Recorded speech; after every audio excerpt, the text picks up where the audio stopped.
Protests have been sweeping Israel as Arab Israelis and Jews alike demonstrate their opposition to the attack on Gaza. Thousands have gathered in cities all around the country, urging the Israeli government to stop the offensive. Israel has been deaf to the protests, and its internal intelligence agency, the Shabak Shin Bet, has been reported to be cracking down on protest organizers and other activists. The Real News spoke to Jesse Rosenfeld, freelance journalist in Israel and in the West Bank. We've seen a lot of footage of protests in Tel Aviv against the war and also pro-war. What has it been like on the streets?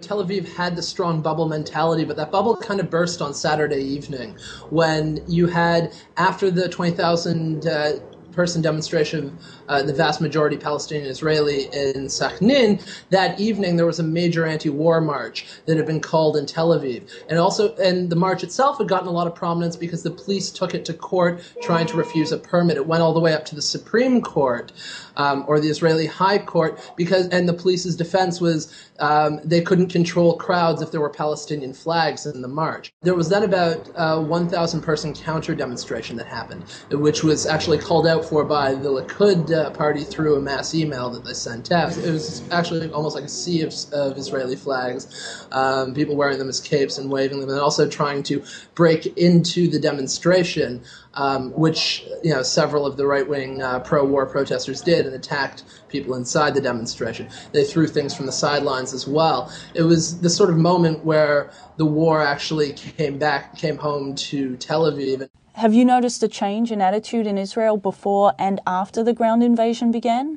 When Israel sustained, casualties from what they call friendly fire, an Israeli tank shell killed an officer, and the Israeli media was already starting to raise questions of whether the cost is worth it. As far as appetite for the war at this point, as a result of casualties, there was definitely a mood, and there is, even with, especially within Tel Aviv, sort of sentiments brewing of, is this worth it? What are we going to get from it?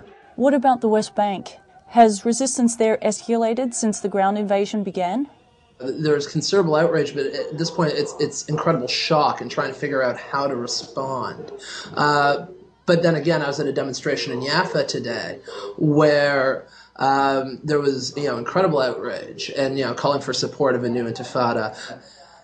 One of the organizers in the Jaffa demonstration was telling me that before the demonstrations last week, which clashed with the police, 10 activists were arrested and they've been interrogated by the Shabak, which is the Israeli security services. It's sort of like the internal spy network, similar powers to the FBI. And similar experiences are happening for Israeli activists. It's been reported from across the Israeli newspapers of Palestinian Israeli community leaders and political party officials being hauled in for interrogations by the Shabak, where they've been threatened saying, we are going to hold you responsible for all the Palestinian Israeli riots that are going on. What has been the result of this crackdown?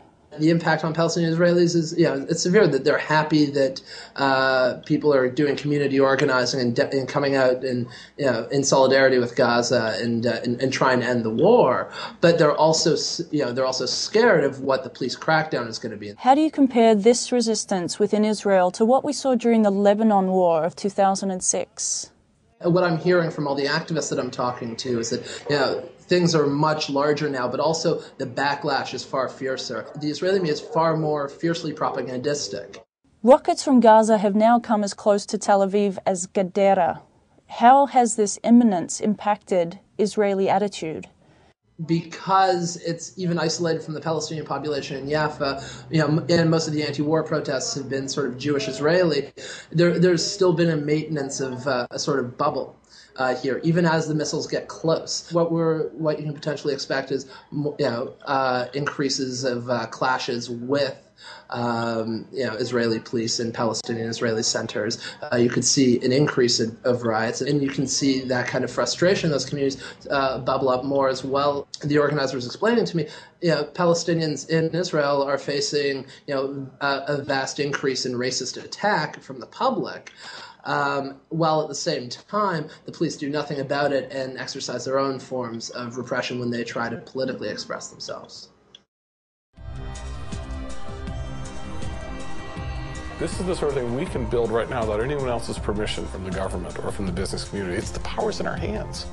If we're not going to sleepwalk into more wars, and into environmental disaster. We think we need to start with a television news network that won't bow to pressure and has the courage to seek facts. And that means independent economics. And that's why we need you.